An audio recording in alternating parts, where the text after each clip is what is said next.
Listen, I have been working security detail at the Caltheron Arena for 16 cycles now, and I thought I had seen everything. Every blood sport, every execution, every supposed warrior who swaggered in thinking they were the apex predator of their corner of the galaxy. The arena floor had drunk the lifeblood of 1,000 species. Ventorians, Krill, even a Dax Prime champion once. All of them entered with confidence, all of them left in pieces, or not at all. But nothing, and I mean absolutely nothing, prepared me for the day they dragged in that human female. Her name was Kira Voss, though we did not learn that until later, after the incident. After everything went sideways in ways that still make my secondary brain hurt when I try to process it. The manifest simply listed her as Cargo Unit 743, property of the Merchant Guild, sentenced to arena protocol for theft of medical supplies. Standard stuff. We get dozens of those per rotation. I was stationed at Gate 12 when they brought her through, shackled at the wrists and ankles with plasma restraints. She was small. That was my first thought. Not just human small, but genuinely tiny compared to most arena fodder. Maybe 5.5 feet tall by their measurement system, lean build, dark hair pulled back in what was left of a braid. Her jumpsuit was standard issue prisoner grey, torn at one shoulder, and she had a cut above her left eye that had scabbed over badly. Another one, my partner Vex grumbled, all 4 of his eyes rolling in that way he does when he is annoyed. Third human this cycle. What is it with that species and petty crime? They breed fast and die faster, I said, checking my datapad. Says here she stole antibiotics from a guild shipment. Claimed it was for colonists dying from infection. Vex snorted, which sounds like a garbage compactor choking on metal shards when you are Krelian. Noble theft is still theft. She will last maybe 2 minutes against whatever they put in there with her. The human, Kira.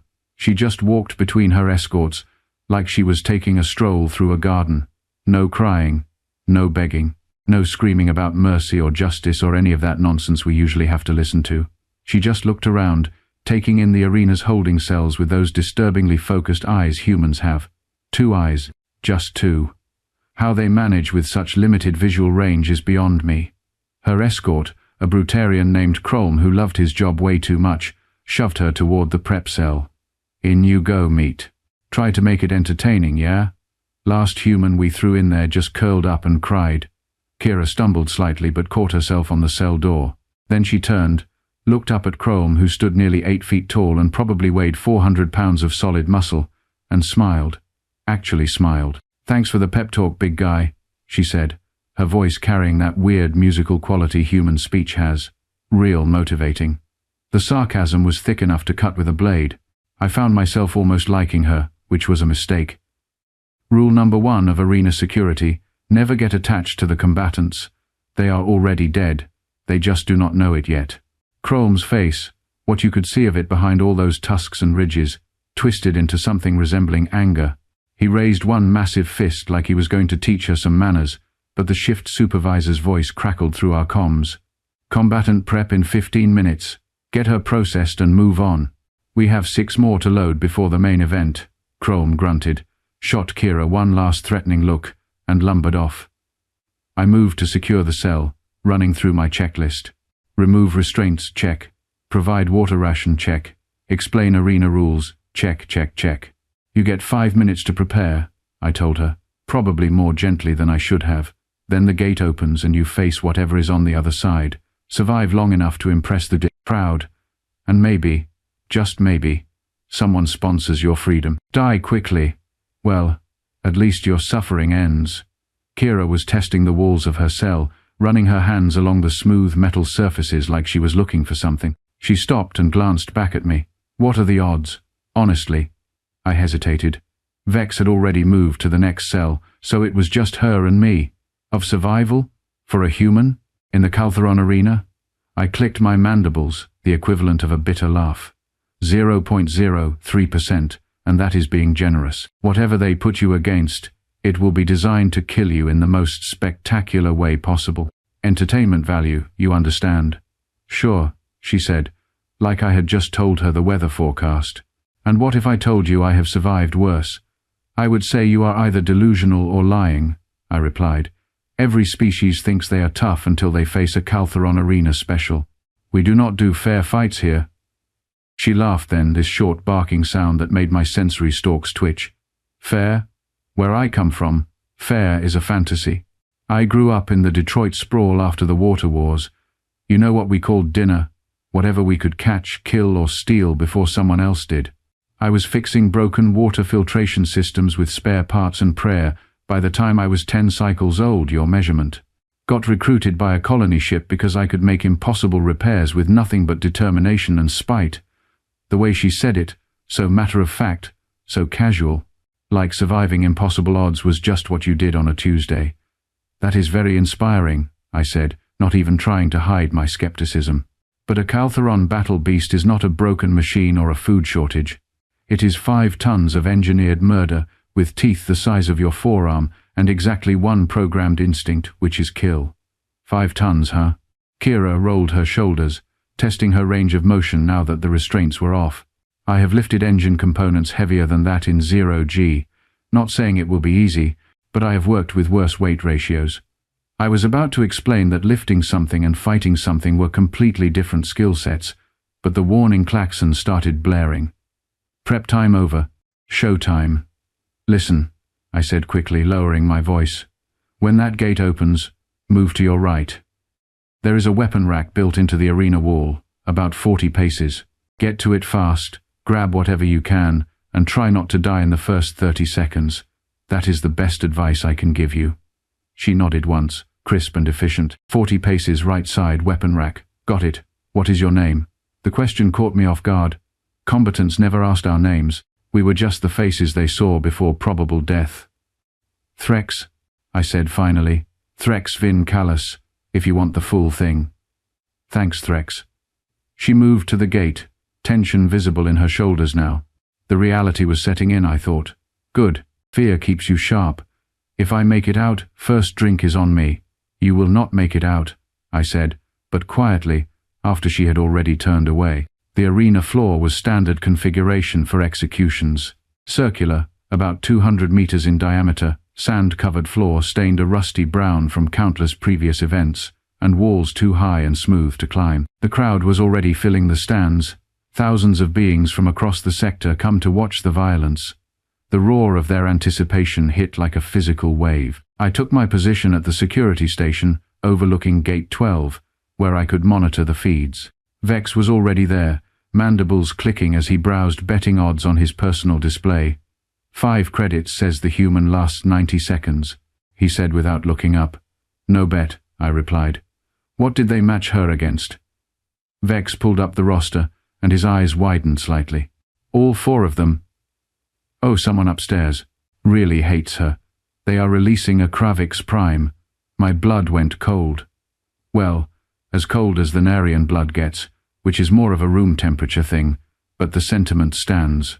A Kravix Prime was not just a battle beast. It was the battle beast, genetically engineered on some hell world specifically for arena combat.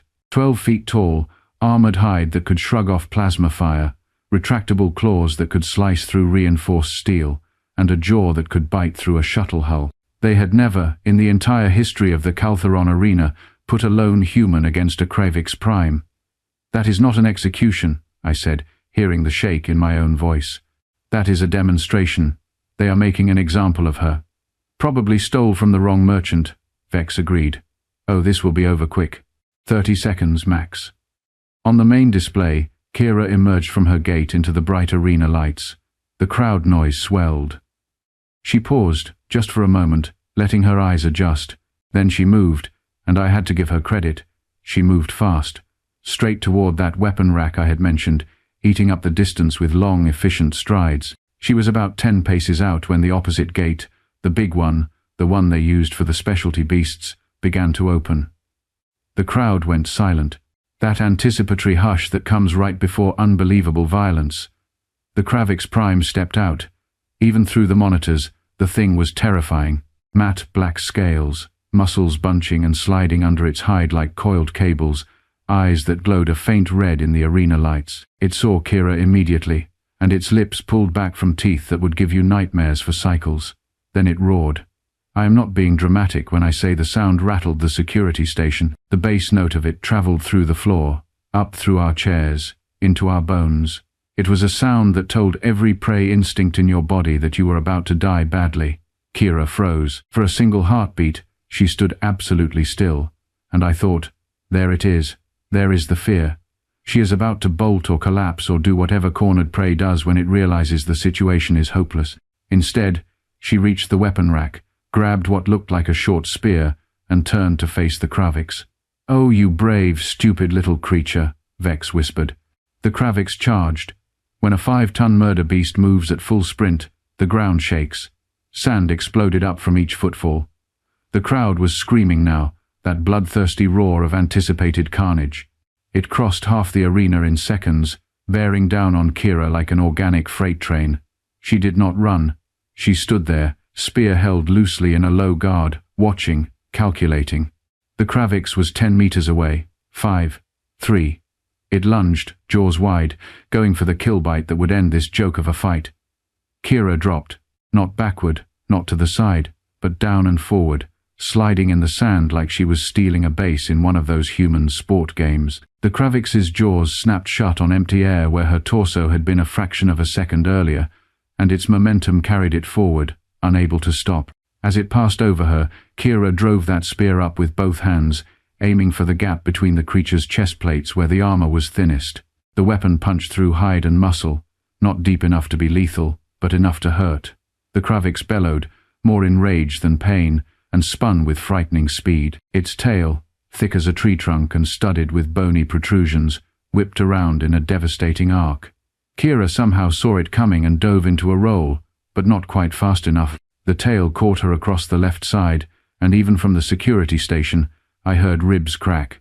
She hit the arena wall hard, dropped to the sand, and for a moment did not move. 32 seconds, Vex said, checking his chronometer. Longer than expected, honestly. But the human was not done. She pushed herself up, one arm wrapped around her ribs, breathing in sharp gasps that I could see even from my position. Blood ran from the corner of her mouth. The spear was gone, lost when she had rolled. The Kravix stalked toward her, almost casual now. It knew she was injured, knew the fight was over. This was just the cleanup phase. Kira backed along the wall, and I realized she was moving toward one of the structural support pillars that jutted out from the arena barrier.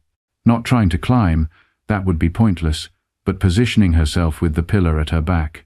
The Kravix closed in, and its claw swept out in a strike designed to gut her from sternum to spine.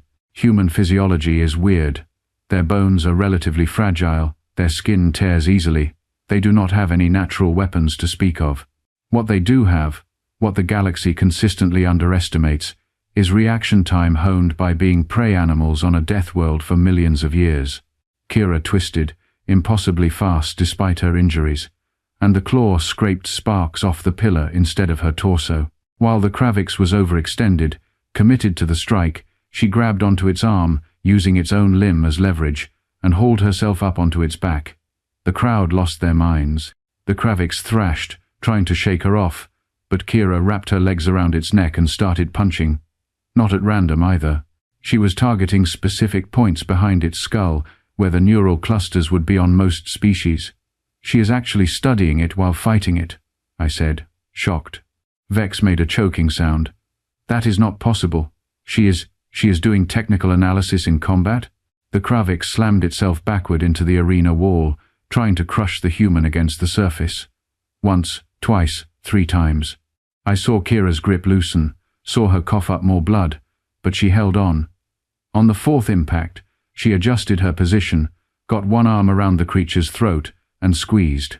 "She is trying to choke it," Vex said, sounding like he could not believe what he was seeing. "Kravix have redundant breathing systems," I said. "That will not work." But Kira was not trying to choke it, I realized. She was holding on, keeping herself positioned at the one angle where the Kravix could not reach her with its claws or jaws. The creature kept slamming her into things, kept spinning and thrashing, but she adjusted with every movement, staying in that blind spot. The Kravix was getting tired. I could see it in the way its movements were becoming slightly less coordinated, slightly slower. 5 tons of muscle and rage requires a lot of energy to sustain. Meanwhile, Kira just held on, taking punishment that would kill most species but somehow still conscious, still calculating. Then the Krevix tried something new. It dropped and rolled, the whole mass of its body coming down on top of her. That should have been it. A 5-ton creature doing a barrel roll on top of a 120-pound human. Physics made that a non-survivable event. Except Kira let go at the last possible second and rolled in the opposite direction. The Krevix crushed sand, and before it could recover, she was on her feet, stumbling but upright, and sprinting, not away, but toward the creature's head. Its jaws opened for another bite. She dove straight into the creature's mouth. "What?" Vex said, his voice flat with disbelief. "What is she doing?" For 3 seconds nothing happened. The Krevix's jaws remained open, this human-sized lump visible in its throat. The crowd was on their feet, silent with confusion. Then the Krevix started gagging, thrashing. Its movements became panicked, uncontrolled. It was choking, actually choking on her, and she was doing something in there, something I could not see but could imagine. Fighting, even while being swallowed alive, she was fighting. The creature's movements became more desperate. It slammed its own head into the ground, trying to dislodge whatever was happening in its throat. Black blood started running from its mouth. Then, impossibly, Kira's hand emerged from between the creature's jaws, followed by her arm. She was pulling herself back out, covered in blood and digestive fluids, and in her hand was something that pulsed wetly in the arena lights. "Is that?" I started. "Its primary heart," Vex finished, his voice hollow. She ripped out its primary heart from the inside. The Krevix took 3 more steps, confused by the fact that it was already dead, and then collapsed like a building falling down. The impact raised a cloud of sand that obscured everything for a moment. When it cleared, Kira was standing next to the corpse, one hand still holding that gore-covered organ, the other wrapped around her ribs. She was covered head to toe in black blood, breathing in ragged gasps, and staring up at the crowd with an expression I could not quite read.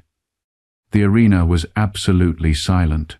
Thousands of beings, not making a sound. Then someone, somewhere in the stands, started a slow clap. Another joined, then another. Within seconds, the entire arena was erupting in noise that made the earlier roar sound like a whisper. Kira dropped the heart, swayed slightly, and then looked directly at the camera that fed to our security station. Looked right at me, somehow knowing exactly where I was watching from. She smiled, teeth white against all that black blood, and collapsed face first into the sand. "Medical team to the arena floor," I heard myself saying into the comm.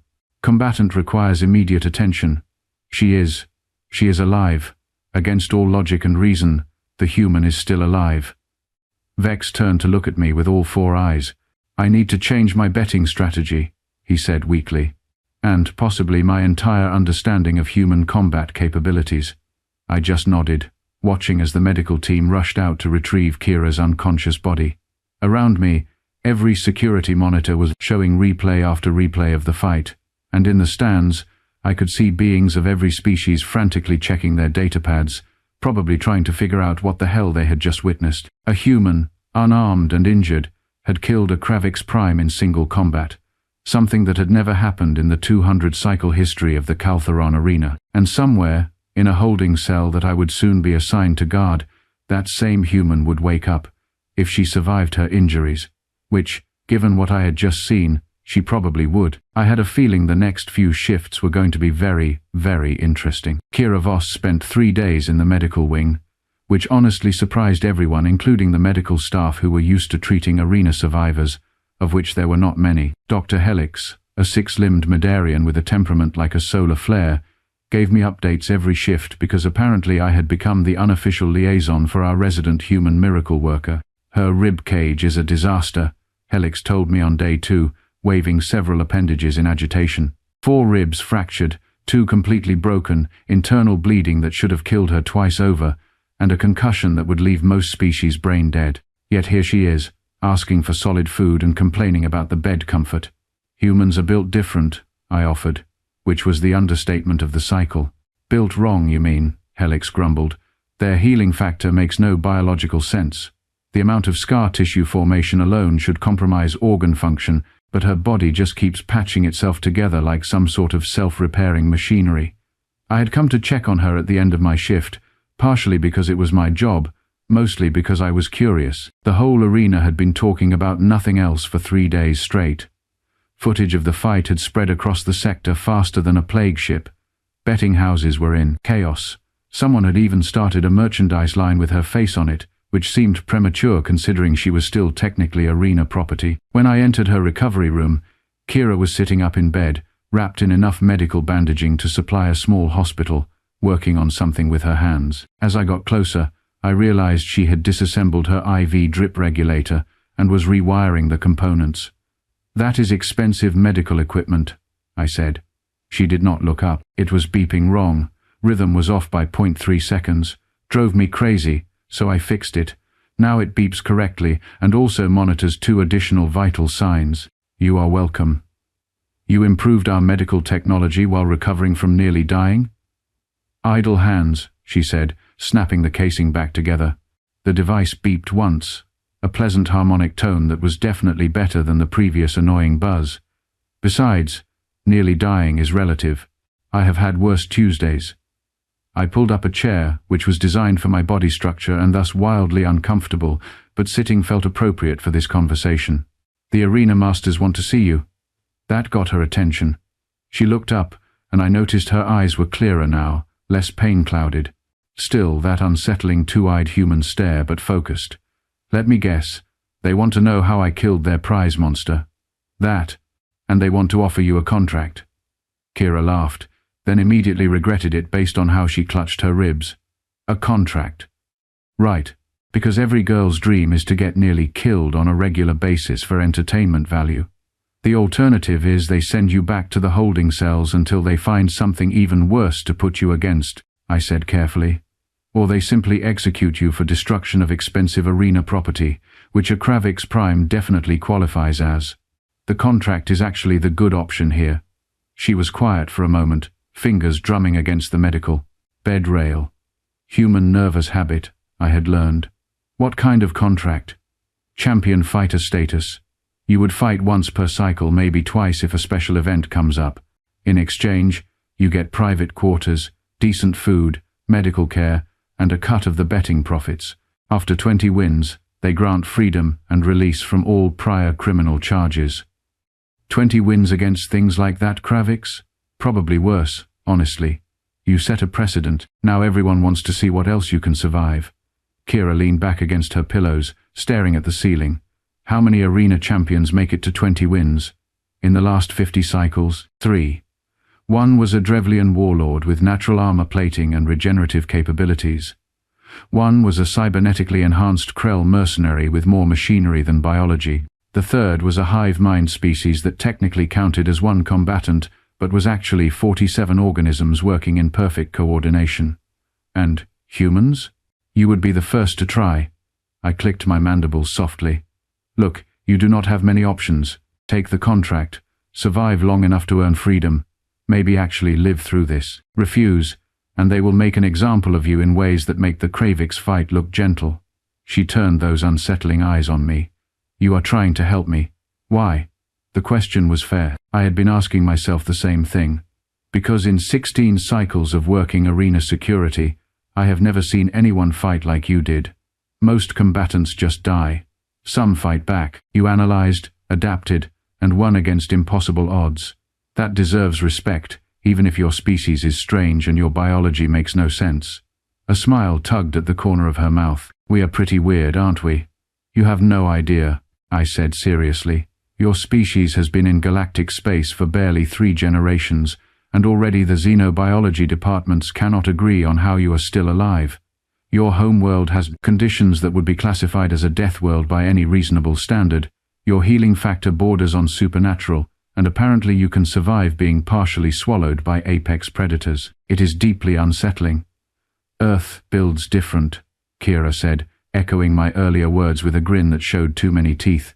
"Very predatory for a supposed prey species. All right, I will take the contract. But I want one addition. You are not in a position to negotiate." "Sure I am. I just gave them the most watched arena fight in decades. Betting profits are probably through the roof. They need me to keep that momentum going." She sat forward, serious now despite the pain it obviously caused. "I want access to the workshop facilities. Give me tools, materials, and time between fights. I will build things, improve things, Maybe even enhance some of your arena safety systems that frankly look like they were designed by someone who failed basic engineering. I considered this. Why? Because sitting around waiting to fight will drive me insane, and because if I'm going to survive 19 more of these death matches, I'm going to need every advantage I can build, modify, or jury-rig from spare parts. She held out her hand in that human gesture of agreement. Deal? I looked at her hand, then carefully extended my primary manipulator to grasp it. Her grip was surprisingly strong for someone held together mostly by medical tape and determination. Deal. I will present it to the arena masters. One more thing, she said as I moved to leave. That drink I promised you? Still good for it once I can stand without my ribs screaming. You gave me solid advice. 40 paces, weapon rack, right side. That made the difference. You made the difference, I corrected. I just pointed you in a direction. What you did after that was all human insanity. 2 days later, Kira was moved to the champion quarters, which were significantly better than the standard holding cells, private room, actual bed instead of a metal slab, and access to the communal areas where other arena fighters prepared between matches. She also got her workshop access, a converted storage room filled with salvaged equipment and materials that most species considered junk. She treated it like she had been given a treasure vault. I checked on her regularly, officially as part of my security duties, unofficially because watching her work was fascinating. She would take broken equipment, obsolete technology, random mechanical parts, and somehow create functional tools. Within a week, she had built herself a customized weapon that looked like a cross between a spear and a plasma cutter. How does that even work? I asked, watching her test the ignition sequence. Repurposed medical laser, reinforced with salvaged hull plating, powered by a modified energy cell from a broken cargo drone. She activated it, and a blade of coherent energy extended from the tip with a satisfying hum. Cuts through most organic and synthetic materials, retractable for close quarters, and the power cell is good for about 45 minutes of continuous use. You built a functional energy weapon from trash. One person's trash is another person's survival. Advantage. She deactivated the blade and set it aside. My dad was a salvage worker in the Detroit ruins. He taught me that everything has a use if you are creative enough and desperate enough. Usually I am both. Her first official champion fight was scheduled for the following week. The arena masters, riding high on the publicity from the Kravix incident, had arranged something they called a special event. Translation: they wanted to see if lightning could strike twice. They matched her against a Vexlock pack. 3 of them. Vexlocks are ambush hunters from a high-gravity world, each one about the size of a human but significantly stronger, with natural camouflage capabilities and pack tactics honed over millions of years of evolution. They do not fight fair, they do not fight honorably, and they definitely do not give their prey a chance. Perfect arena entertainment. I found Kira in the prep area an hour before the fight, running through what looked like stretching exercises mixed with some kind of combat form. Her ribs had healed enough for full mobility, though Helix had warned her that another serious impact could re-break everything. 3 versus 1, she said without stopping her movements. Could be worse. How could it be worse? Vexlocks hunt as a coordinated unit. They will separate you, flank you, and take you apart methodically. Could be 4 versus 1, she said with that infuriating human humor. Or they could be on fire. I try to look on the bright side. There is no bright side to a Vexlock pack. She finished her routine and picked up her custom weapon. Then I will make one. That is kind of my thing. Making bad situations slightly less terrible through applied stubbornness. The crowd for her second fight was even larger than the first. Word had spread beyond the sector. I heard that representatives from various mercenary companies were in attendance, along with military recruiters, xenobiologists, and at least one ambassador who really should have had better things to do. When Kira walked onto the arena floor, the noise was deafening. Half the crowd was cheering for her, the other half was cheering for her death. Both groups were equally enthusiastic. The Vexlock pack was released from 3 different gates simultaneously, a tactic designed to create immediate confusion. The creatures shimmered into near invisibility the moment they hit the sand, their natural camouflage adapting to the arena environment. Kira stood in the center, weapon ready, turning slowly, looking for what could not be seen. She is dead, Vex said from beside me at the security station. You cannot fight what you cannot see.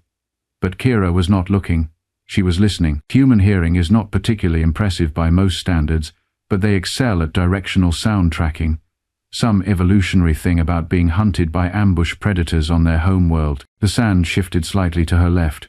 She spun and fired her weapon, the energy blade extending and slashing through empty air, except it was not empty. The Vexlock's camouflage flickered as the blade scored across its shoulder, and the creature screamed, a high-pitched sound that made my sensory stalks retract involuntarily. The other two Vexlocks attacked simultaneously from opposite sides.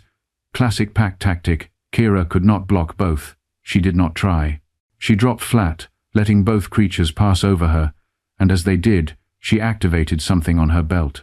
A pulse of electromagnetic energy radiated outward, and suddenly all three Vexlocks were visible, their camouflage systems completely disrupted.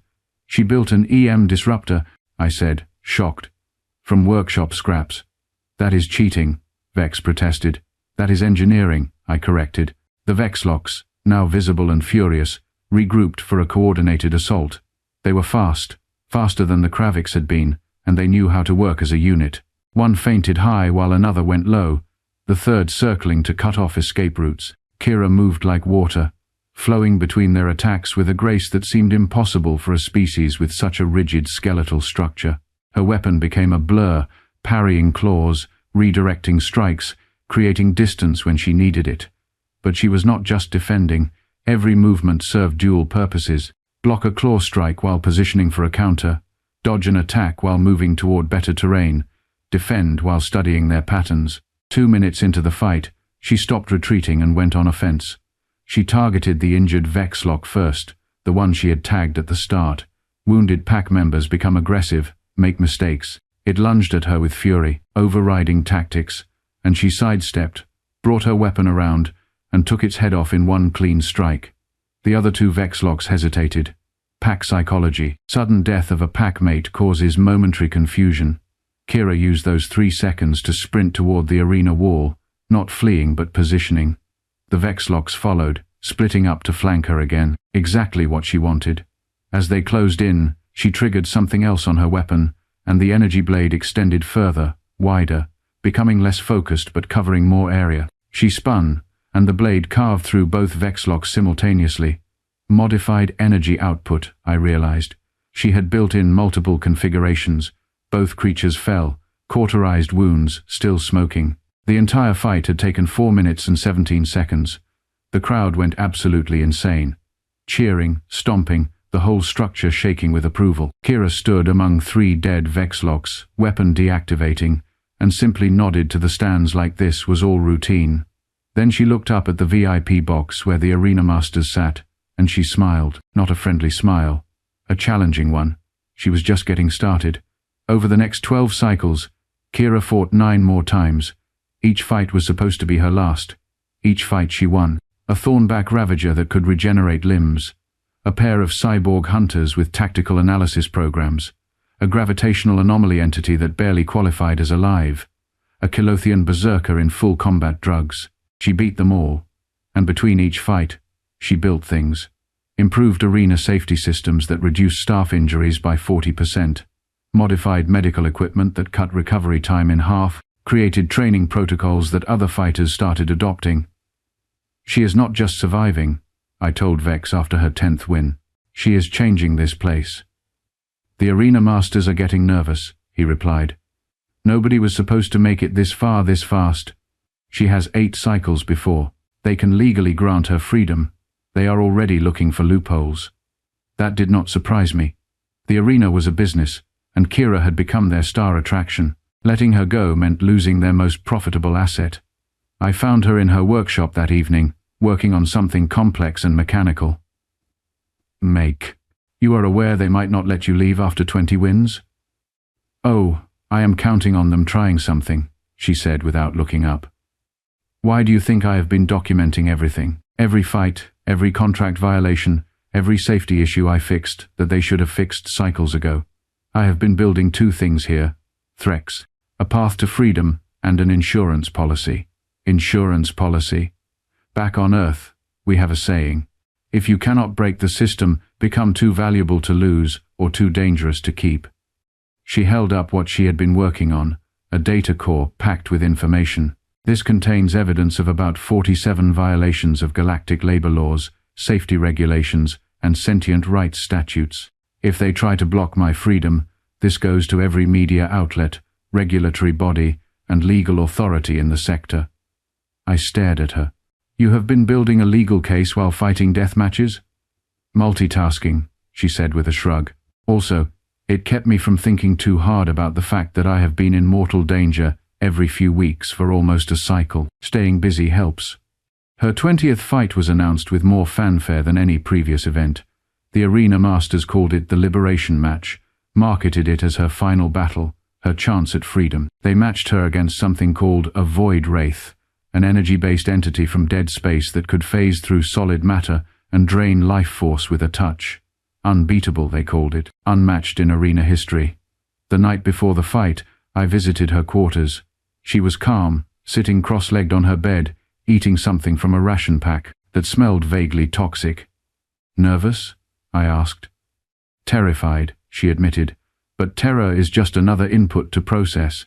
Fear means your brain is working, analyzing threats, preparing responses. I would be more worried if I was not scared. That is a very human perspective. We are a very human species, she said with a slight smile. Threx, I need you to do something for me. If I do not make it tomorrow, make sure that Data Core gets where it needs to go. Someone needs to know what happens in places like this. You will make it, I said, surprising myself with how much I believed it. Maybe, but just in case. She held out her hand again, that gesture of agreement and friendship. Thanks for the advice that first day. The weapon rack tip. It mattered.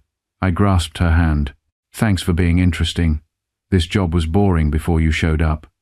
The Liberation match started at peak viewing hours, with the largest crowd the arena had ever held. Every screen in the sector was probably tuned in. Kira walked out to sound that was beyond noise, something that felt like physical pressure. The void wraith materialized at the opposite end, a shifting mass of darkness that hurt to look at directly. It did not move like a physical creature. It flowed, like oil through water, defying normal physics. Kira did not wait for it to attack. She had learned something in 20 fights. Initiative matters.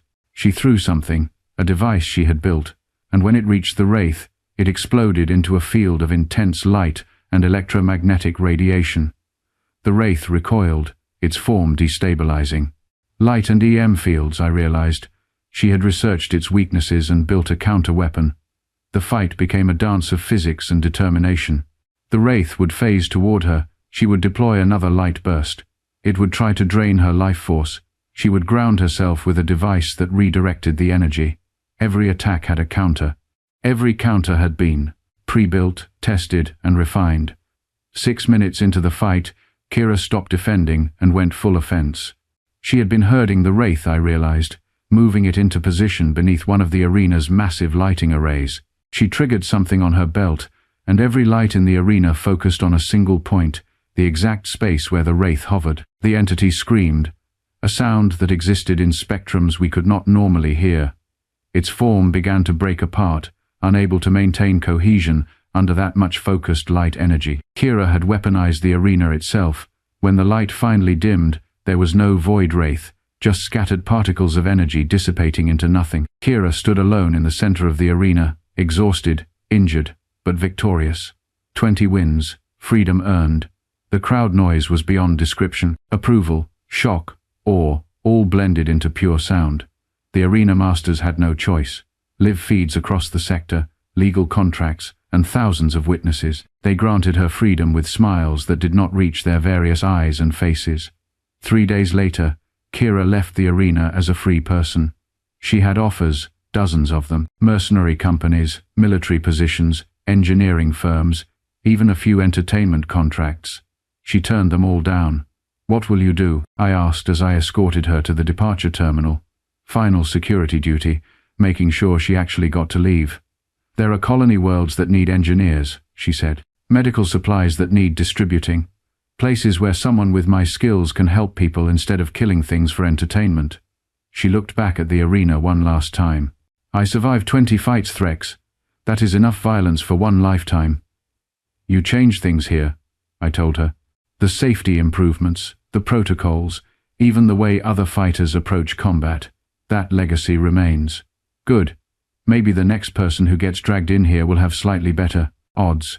She handed me something, a small data chip, my personal logs, everything I learned about fighting, surviving, and building things from nothing. Give it to whoever needs it. At the gate, she paused. That drink I promised you?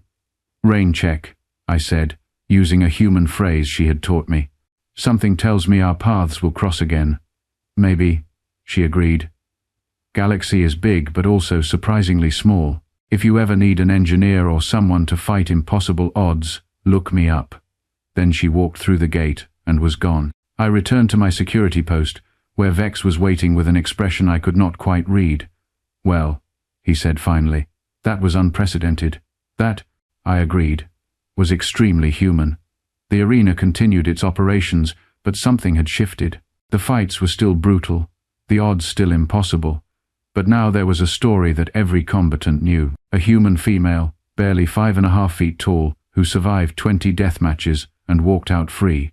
If she could do it, maybe others could too. And somewhere out in the galaxy, Kira Voss was probably taking apart some critical piece of equipment and rebuilding it better than it had any right to be, because that was what humans did. They survived, they adapted, they built solutions from problems, and occasionally, when the galaxy put them in an arena and told them to die, they snapped its neck instead. Human stubbornness, it turns out, is the most dangerous weapon in the universe.